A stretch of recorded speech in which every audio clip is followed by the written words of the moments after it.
काम ऐसा करो कि पहचान बन जाए, कदम ऐसे रखो कि निशान बन जाए। जिंदगी तो हर कोई काट लेता है, जिंदगी तो हर कोई काट लेता है। मेहनत इतनी करो कि मिसाल बन जाए, मेहनत इतनी करो कि मिसाल बन जाए। नमस्कार दोस्तों, मेरा नाम है मयंक जगदीश शर्मा और आपका बहुत बहुत स्वागत है हमारे इस ऑनलाइन प्लेटफॉर्म पर।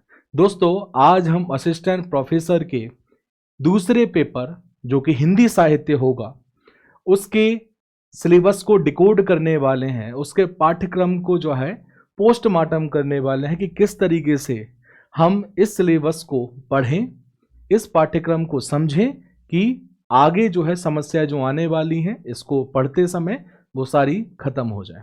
तो एक एक करके पहली यूनिट से लेकर 10वीं यूनिट तक इसे समझने का प्रयास करते हैं। चलिए, सबसे पहले हम पहली यूनिट देखते हैं। पहली यूनिट है हिंदी भाषा का उद्भव, विकास और स्वरूप। ये वैसे ही है जैसे हमारे नेट जेआरएफ और सेट में होता है। पहली यूनिट जो है वो आपको हिंदी के विकास क्रम को दर्शाती है, जहां संस्कृत से लेकर अपभ्रंश और अपभ्रंश के बाद में हिंदी की यात्रा की जो शुरुआत होती है उसको बताया जाता है। तो इसमें भी वैसा ही कुछ है। तो इसमें हम यदि पहले देखें तो हिंदी भाषा का उद्भव कैसे हुआ और अपभ्रंश के क्षेत्रीय रूपों के बारे में बात करेंगे इसमें, जैसे शौर सैनी हो गया, मागधी, अर्धमागधी, आपका ब्राचड़ हो गया, महाराष्ट्री हो गया। ये सारी जो आपको अपभ्रंश की भाषाएं देखने को मिलेंगी जिनके अंतर्गत आधुनिक भाषाएं बनी हैं, ये हम यहाँ पर पढ़ते हैं। इसके अलावा हिंदी प्रदेश की उपभाषाएं, उन्हीं अपभ्रंश से जो भारतीय भाषाएं बनी हैं, उपभाषाएं बनती हैं, उनके अंतर्गत कौन कौन सी बोलियां आती हैं उसे हम इसके अंतर्गत पढ़ते हैं। हिंदी प्रदेश उपभाषाएं तथा बोलियां, अवधी, ब्रज, बघेली, मालवी, बुंदेली का परिचय, क्षेत्र और साहित्यिक योगदान, ये आपको 10th यूनिट में भी देखने को मिलती हैं। वहां पर आप उसका साहित्यिक परिचय देखते हैं और भी बहुत सारी चीजें आप वहां पर देखेंगे। आगे यदि हम देखें तो खड़ी बोली का साहित्यिक स्वरूप और विकास, क्योंकि हमें पता है कि हिंदी का जो अभी वर्तमान रूप है वो कहीं ना कहीं खड़ी बोली से बना हुआ है, तो उसके हम विकास को देखेंगे, स्वरूप को देखेंगे। सरस्वती पत्रिका में किस तरीके से उसका प्रचार प्रसार हुआ, इसके अंतर्गत और भी पत्रिकाएं हैं उन्हें देखेंगे।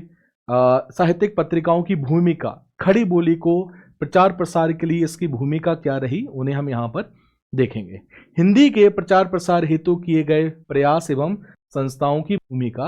अब हम जब बात करते हैं आर्टिकल 351 की, तो उसमें हिंदी के प्रचार प्रसार की बात की गई है, निर्देश दिए गए हैं सरकार को। इसके अंतर्गत जो है वो कुछ संस्थाओं की भूमिका है, उनके प्रयास हैं, वो हम यहाँ पर देखेंगे।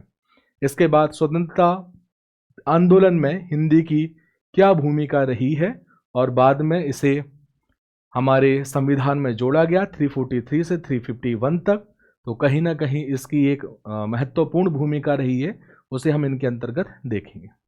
आगे देखें तो देवनागरी लिपि का विकास, क्योंकि हिंदी जो है वो देवनागरी स्क्रिप्ट में लिखी जाती है, तो देवनागरी लिपि का विकास, देवनागरी लिपि की वैज्ञानिकता क्या रही है वो हमें देखना है, देवनागरी लिपि की प्रमुख विशेषताएं, और साथ में ही हम दोष भी देख लेंगे, गुण और दोष भी इसके अंतर्गत देखेंगे।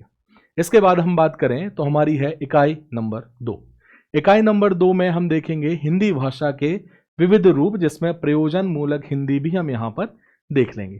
ठीक है, हिंदी का मानकीकरण किया गया, मानक हिंदी के विविध रूप कौन कौन से रूप है वो हम यहाँ देखेंगे, मानक हिंदी की प्रमुख शैलियां यहाँ पर देखी जाएंगी। इसके अलावा हिंदी भाषा के विविध रूप, संपर्क भाषा, माध्यम भाषा, स्रोत भाषा, लक्ष्य भाषा, ठीक है, और कई अलग अलग रूप जो है वो हम इसके अंतर्गत देखेंगे। राजभाषा और राष्ट्रभाषा में क्या अंतर है, राजभाषा क्या होती है, राष्ट्रभाषा क्या होती है, उनको हम देखेंगे। हमारे भारत की राजभाषा हिंदी है लेकिन राष्ट्रभाषा कोई भी नहीं है, ठीक है, इस पर भी हम जो है वो एक विस्तृत चर्चा करेंगे। हिंदी की संवैधानिक स्थिति, हिंदी का वर्तमान परिदृश्य। संवैधानिक स्थिति अभी मैंने बताया 343 से 351 तक, और एक दो आर्टिकल्स हैं जहां पर भाषाई जो है वो चीजें बताई जा रही हैं, जहां पर हिंदी भाषा भी आपको देखने को मिलती है। हिंदी का वर्तमान परिदृश्य, कंप्यूटर में हिंदी का अनुप्रयोग, मतलब कौन कौन से सॉफ्टवेयर काम करते हैं, जैसे यूनिकोड उनमें से एक है, जहां पर हम इंग्लिश के मतलब रोमन फॉन्ट टाइप करते हैं और वो देवनागरी में कन्वर्ट होकर आ जाते हैं। तो ऐसे कई सारे जो है सॉफ्टवेयर की बात करेंगे इसके अंतर्गत कंप्यूटर में हिंदी का अनुप्रयोग। ठीक है जी, चलिए आगे आ जाती है हमारा यूनिट 3। यूनिट 3 में जैसे ही हमारा कोर्स शुरू होगा, यूनिट 3 से ही शुरू होगा। ठीक है, तो हिंदी साहित्य का इतिहास, क्योंकि बहुत जटिल है, बहुत बृहद है, जिसे हम मॉन्स्टर कह सकते हैं हिंदी साहित्य का, क्योंकि नाम ही है हिंदी साहित्य, तो ये तो वैसे ही अपने आप में विशालकाय होने ही वाला है, तो वो देखने को मिलेगा। सबसे पहले हम देखेंगे भारतीय ज्ञान परंपरा में हिंदी साहित्य का स्थान क्या रहा है। ठीक है, इसमें आदि काल में, भक्ति काल में, रीति काल में, आधुनिक काल में कौन कौन सी बातें बताई जा रही हैं आपके ज्ञान परंपरा की, भारतीय ज्ञान विज्ञान परंपरा की, तो ये आपको इसके अंतर्गत देखना पड़ेगा। हिंदी साहित्य इतिहास की लेखन परंपरा कब से शुरू हुई, ठीक है, और विधिवत रूप से कब से शुरू हुई, और हिंदी साहित्य इतिहास के प्रमुख आधार क्या क्या रहे। आधार तो बहुत सारे रहे हैं, भाषाई आधार रहा है, प्रवृत्ति मूलक आधार रहा है, तो काफी सारे आधार रहे हैं, लेकिन हमें पता है कि शुरुआत हम इसे व्यवस्थित रूप से शुरुआत तो गासादा तासी के स्थावर दला लित्य त्यूर इंदुए हिंदुस्तानी से हम मानते हैं। तो हम फिर यहाँ से चर्चा करते हुए सीधे हम आगे बढ़ेंगे। इसके बाद इतिहास का, हिंदी साहित्य के इतिहास का काल विभाजन किया जाएगा, इसका नामकरण किया जाएगा अलग अलग आधारों पर। रामचंद्र शुक्ल ने अलग दिया है, बच्चन सिंह ने अलग दिया है, राम कुमार वर्मा ने अलग दिया है, तो सभी लोगों के द्वारा अलग अलग काल विभाजन किया गया है, नामकरण किया गया है, तो हमें विस्तार से इनको देखना होगा। इसके बाद आदिकाल की सामाजिक, आर्थिक, राजनीतिक पृष्ठभूमि और उनका साहित्य पर जो है वो प्रभाव क्या पड़ा है वो हम देखेंगे। ठीक है, और इसके साथ ही आदिकाल का हम जैन साहित्य देखने वाले हैं, इसके बाद सिद्ध साहित्य देखने वाले हैं, नाथ साहित्य, रासो काव्य और लोक साहित्य। फिर आदिकाल की हम प्रवृत्तियां देखेंगे, कौन कौन सी प्रवृत्तियां रही हैं, कौन सी शैली में लिखा गया है, किसका प्रभाव पड़ा है, ये सारी चीजें। और लास्ट में जितने भी हमने यहाँ पर देखा है, जैन साहित्य, लौकिक साहित्य, सिद्ध साहित्य, नाथ साहित्य, उनके कौन कौन से रचनाकार हैं और उनकी रचना है वो हम यहाँ पर देखेंगे। इसके बाद आ जाता है हमारा इकाई नंबर 4, जिसमें हम भक्तिकालीन साहित्य की बात करते हैं। भक्ति काल में पहले आदिकाल हो चुका है और भक्ति काल की बात करेंगे। जिस तरीके से आदिकाल का हमने राजनैतिक, सामाजिक, साहित्यिक और सांस्कृतिक पृष्ठभूमि देखी थी, ऐसे ही हम भक्ति काल की भी देखेंगे। भक्ति काल की प्रमुख धाराएं, ठीक है, 4 आपको 2 धाराएं देखने को मिलती है, एक सगुण और दूसरा है निर्गुण। इनके अंतर्गत और 2 देखने को मिलती हैं। सगुण में आपको राम और कृष्ण काव्य धारा देखने को मिलती है, और सगुण में आपको संत काव्य धारा और सूफी काव्य धारा देखने को मिलती है। तो ज्ञान मार्गी, संत, प्रेम मार्गी, सूफी, सगुण धारा में राम भक्ति धारा, कृष्ण भक्ति धारा। संत काव्य परंपरा की बात करें तो इसका वैचारिक आधार क्या रहा है, सामाजिक अवदान क्या है, प्रमुख संत कवि जैसे कबीर, दादू, नानक का समाज दर्शन क्या है, भक्ति भावना, रहस्य भावना और इसकी प्रासंगिकता आज भी कैसी है वो हम देखेंगे। सूफी काव्य धारा में हम बात करें तो प्रमुख प्रवृत्तियां कौन कौन सी हैं, सूफी साहित्य का सामाजिक अवदान क्या है, प्रमुख कवि जायसी, मलिक मोहम्मद जायसी, कुतुबन और मंझन, यहां पर आप थोड़े से डिटेल में पढ़ेंगे। उसके बाद में देखें सगुण काव्य परंपरा, जिसमें राम भक्ति धारा की बात कर रहे हैं। हिंदी का राम काव्य, तुलसीदास की भक्ति भावना, समन्वय भावना, सभी को जोड़ने की भावना, तुलसी की राम राज्य की कल्पना, सभी लोगों ने अलग अलग राज्य की बात की गई है, तुलसीदास जी ने राम राज्य की बात की है। तुलसी साहित्य की सामाजिक उपदेयता, तुलसी की लोक मंगल दृष्टि।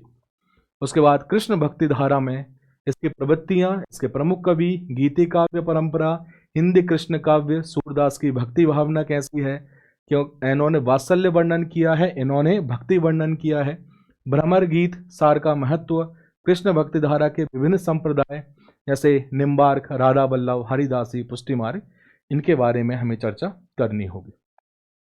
उसके बाद हम बात करें तो हमें कुछ टेक्स्ट जो है वो मिले हैं, तकरीबन 4 टेक्स्ट हैं, जिसमें आपको रामायण ज़्यादा या रामचरितमानस ज़्यादा थोड़ा सा हैवी देखने को मिल सकता है।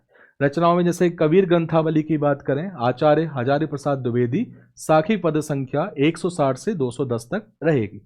जायसी ग्रंथावली की बात करें तो संपादक रामचंद्र शुक्ल, इनने नागमती वियोग वर्णन की बात की है। तो यदि हम निर्गुण की बात करें तो निर्गुण में एक संत है, संत में आपको कबीर ग्रंथावली मिल जाएगी, और एक है प्रेम मार्गी अर्थात सूफी, जिसमें आपको जायसी ग्रंथावली मिल जाएगी, जिसका नागमती वियोग वर्णन आपको पढ़ना है।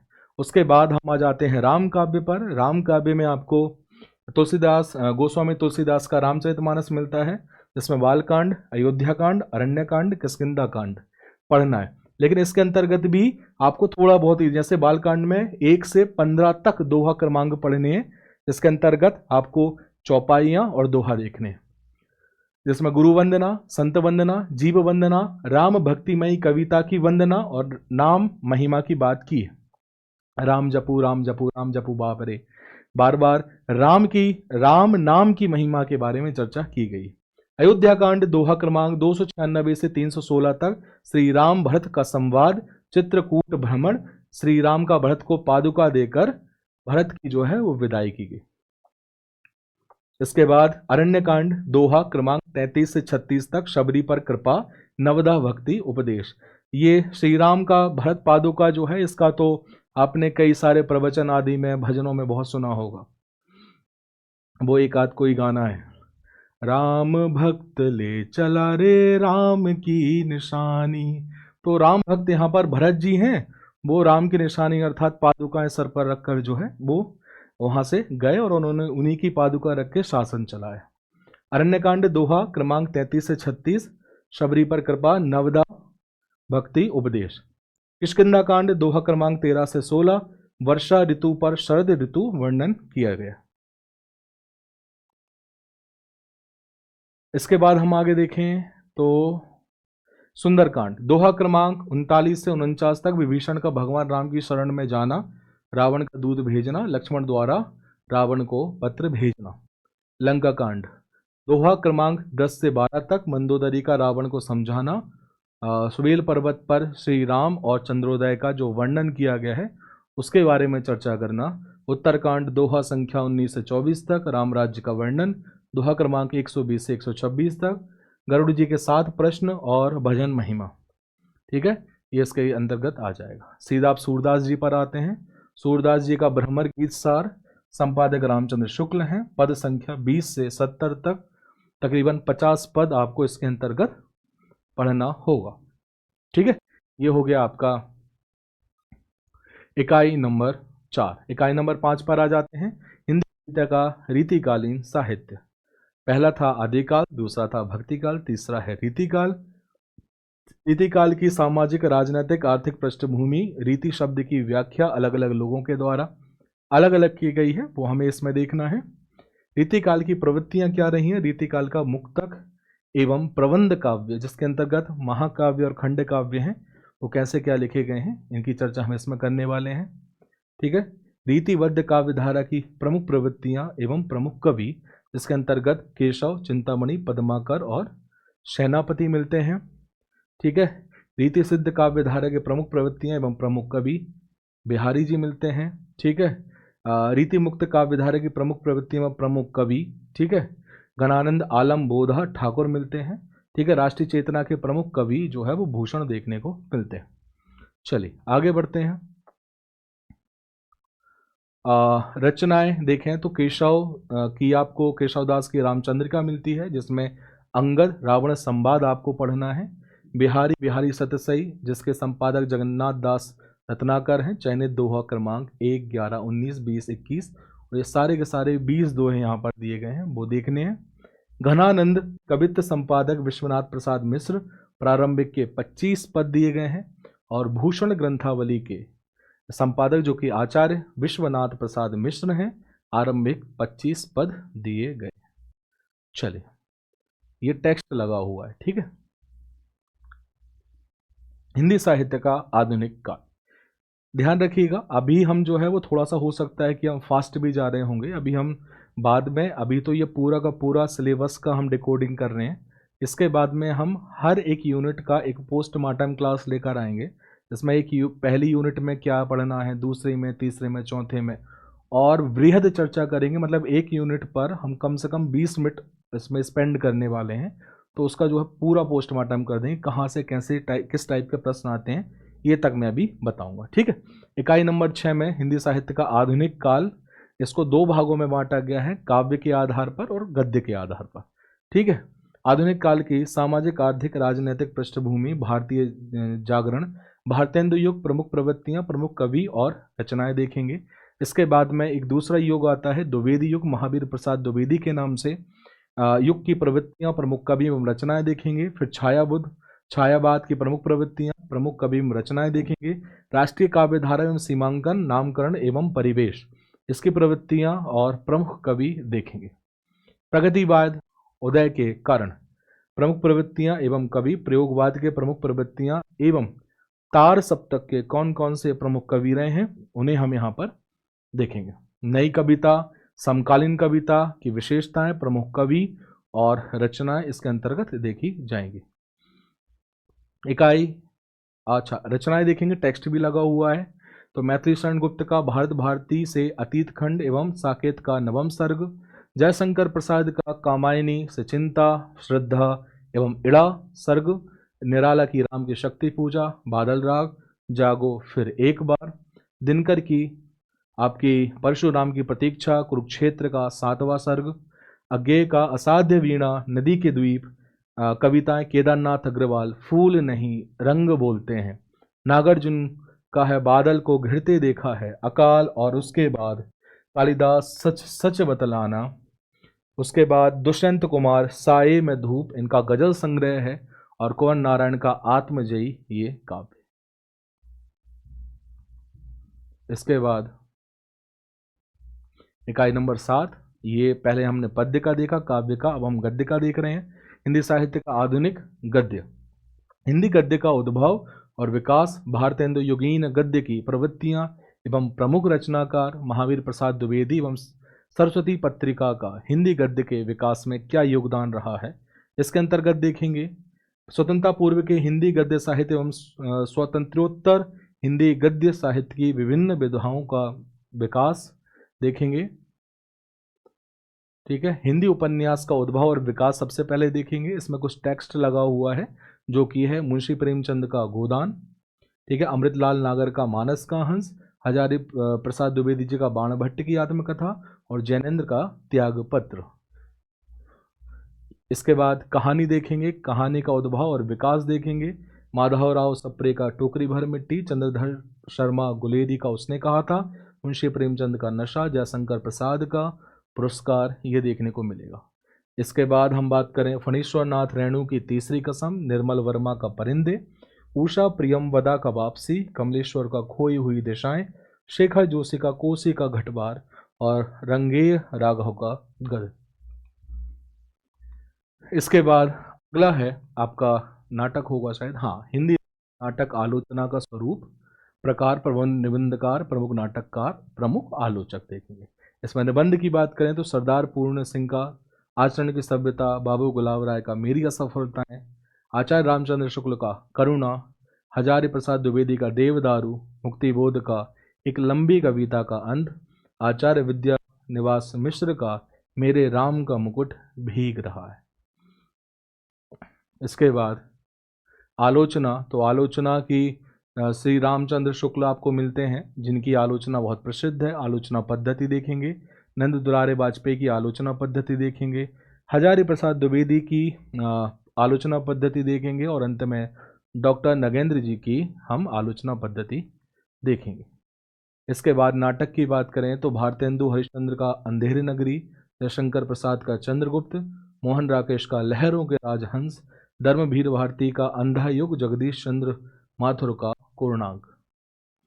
गद्य की अन्य विधाएं तो जिसमें रेखा चित्र, संस्मरण, आत्म कथा, यात्रा वृतांत, डायरी, रिपोर्टाज एवं पत्र साहित्य का स्वरूप देखने वाले हैं। इनका उद्भव, विकास एवं कथ्य कथा से इतर गद्य विधाओं के प्रमुख रचनाकार देखने वाले हैं। जिसमें आप संस्मरण देखेंगे तो वो मिलेगा महादेवी वर्मा का पथ के साथी और यात्रा वृतांत अरे ययावर रहेगा याद, जो कि सच्चिदानंद हीरानंद वात्सायन का है, अज्ञेय जी का है, वो देखने वाले हैं। तो ये इसके अंतर्गत आप ये पढ़ेंगे। इकाई नंबर 8 जो कि काव्य शास्त्र की बात करता है। काव्य शास्त्र के अंतर्गत भारतीय काव्य शास्त्र की अवधारणा, इसका काव्य हेतु, काव्य प्रयोजन, शब्द शक्ति। काव्य प्रयोजन से पिछली बार जो है वो प्रश्न भी पूछा गया है। मम्मट के अनुसार काव्य प्रयोजन की संख्या कितनी है। शब्द शक्ति, रस संप्रदाय, रस का स्वरूप, रस निष्पत्ति, साधारणीकरण, रस के प्रमुख प्रकार हम इसके अंतर्गत देखेंगे। अलंकार सिद्धांत देखेंगे, अलंकारवादी आचार्य कौन कौन से हैं, अलंकारों के प्रमुख प्रकार, और इसी के अंतर्गत ध्वनि सिद्धांत भी देख लेंगे। रीति सिद्धांत देखेंगे, काव्य के गुण एवं दोष देखेंगे, वक्रोक्ति सिद्धांत देखेंगे, औचित्य सिद्धांत देखेंगे।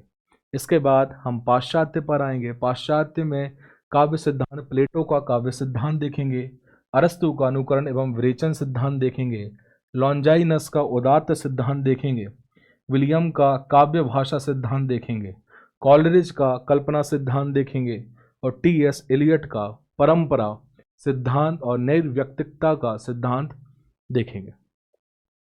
स्वच्छंदतावाद, काव्य का अन्य कलाओं से संबंध, बिंब देखेंगे, प्रतीक देखेंगे, और महाकाव्य, गीति काव्य, दृश्य काव्य का स्वरूप देखेंगे। इसके बाद इकाई नंबर 9 जो कि मध्य प्रदेश के हिंदी साहित्य को इसमें पढ़ने वाले, उनके साहित्यकारों को पढ़ने वाले हैं, जिसके अंतर्गत मध्य प्रदेश का हिंदी साहित्य में प्रमुख रचनाकार माखनलाल चतुर्वेदी, कैदी और कोकिला, बलिपंथी के लिए, और पुष्प की अभिलाषा पढ़ेंगे। सुभद्रा कुमारी चौहान, वीरों का कैसा हो बसंत, झांसी की रानी, जलियांवाला बाग में वसंत, बालकृष्ण शर्मा नवीन, विप्लव गान, कभी कुछ ऐसी तान सुनाओ, शिव मंगल सिंह सुमन, तूफानों की ओर घुमा दो नाविक, मिट्टी की बारात, पर आंखें नहीं भरी, पर मतलब लेकिन, भवानी प्रसाद मिश्र का सतपुड़ा के घनी जंगल, सन्नाटा गीत फरोश, श्री कृष्ण का मैं फूल नहीं काटे अनियारे लिखता हूँ, मैं अमर शहीदों का चारण, देश से प्यार और शहीद, मुक्तिबोध का कहने दो उन्हें जो यह कहते हैं, और लास्ट में ब्रह्म राक्षस। इकाई नंबर 10 में आप मध्य प्रदेश की बोली, अच्छा सर जोशी का बचा हुआ है, सर जोशी के प्रतिनिधि व्यंग्य, रमेश चंद्र शाह, अकेला मेला। डायरी है मध्य प्रदेश की प्रमुख हिंदी सेवी संस्थाएं, मध्य प्रदेश साहित्य अकादमी मध्य प्रदेश, हिंदी ग्रंथ अकादमी, निराला सृजन पीठ, मुक्तिबोध सृजन पीठ, प्रेमचंद सृजन पीठ, तुलसी अकादमी। उसके बाद इकाई नंबर 10 लोक साहित्य एवं जनजातीय साहित्य, जहां पर बोलियों की भी बात की जाएगी। मध्य प्रदेश का साहित्य, लोक कथाएं, लोकगीत, लोक गाथाएं, लोक नाट्य, लोक कहावतें एवं प्रकीर्ण साहित्य हम व्यवस्थित रूप से ये पढ़ने वाले हैं। इसमें मैंने बहुत रिसर्च किया है, अलग अलग किताबों से, मुख्य किताबों से, रेफरेंसेस भी मैं जब इनके बारे में लेकर आऊँगा तो रेफरेंसेस भी बताऊँगा। तो मानक किताबों से इसके कंटेंट को निकालने में जो है वो समय लगा है, लेकिन कहते हैं देर आए दुरुस्त आए। तो जब आ गया है, बेहतरीन बन गया है, तो इसका लाभ आप सभी को मिलना चाहिए। तो मैं ज़रूर इसकी जो है क्लासेस हम सही तौर पर हम अपने ऐप पर, हम अपने पेड क्लासेस में चलाएंगे। कुछ हम इसके डेमो हम यहाँ पर भी, यूट्यूब पर भी देंगे, तो आप आराम से देखिएगा और चयन कीजिएगा कि आप अपनी तैयारी में किसको भागीदार बनाना चाहते हैं।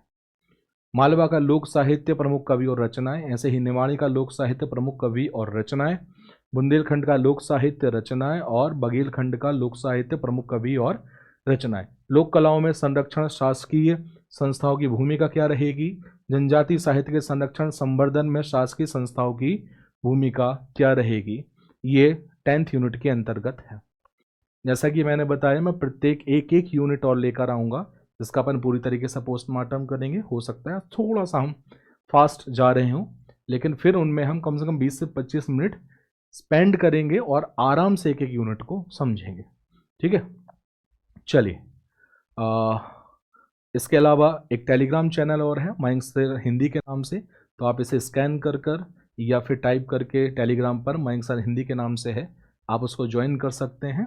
इसमें हिंदी के संबंध में कई सारी चीज़ें अपलोड होती रहती हैं। यहाँ पर एक महत्वपूर्ण सूचना और है, आपका हिंदी साहित्य का कोर्स एक 8 क्लासेज जो है वो शुरू होने वाली है। तकरीबन ये मान के चलिए अभी हमारा बैच लाइव हो चुका है, तो आप उसे आराम से जो है वो देखें, डेमो क्लासेस लें, और आप हमसे जो है इस क्लासेस के ज़रिए जुड़ सकते हैं। इसके अलावा भोपाल एकेडमी जो है वो एक हिस्ट्री का भी कोर्स लेकर आया है पेपर 2 के लिए। जूलॉजी का जो है वो हम लेकर आए हुए हैं। इसके अलावा पॉलिटिकल साइंस, कॉमर्स और पेपर 2 भी आप अलग से ले सकते हैं, जिसका कोर्स जो है वो लगभग हम मान के चलें 5500 के आसपास है। 7999 है बट अभी 5500 के आसपास है। इसके अलावा यदि हिंदी के साथ में मतलब पेपर 2 के साथ में आप पेपर 1 भी लेते हैं तो आपका 7500 के आसपास में ये आपको कोर्स मिल जाएगा। इसमें पेपर 1 भी हो जाएगा, 2 भी हो जाएगा, मतलब ये एमपी वाला पोर्शन भी हो जाएगा। साथ में ही पेपर 2 जो हिंदी लिटरेचर है या दूसरे सब्जेक्ट से संबंधित हैं वो आप देख सकते हैं। तो आज के लिए बस इतना ही। तो जुड़ना चाहें तो वो अवश्य आप जुड़िए। हम लोग सभी मिलकर साथ में अच्छे से मेहनत करेंगे और आपकी सफलता को सुनिश्चित करने का प्रयास करेंगे। Thank you so much. जय हिंद, जय भारत। पढ़ते रहिए, बढ़ते रहिए और अपनी तैयारी को धार देते रहिए। Thank you so much. जय हिंद।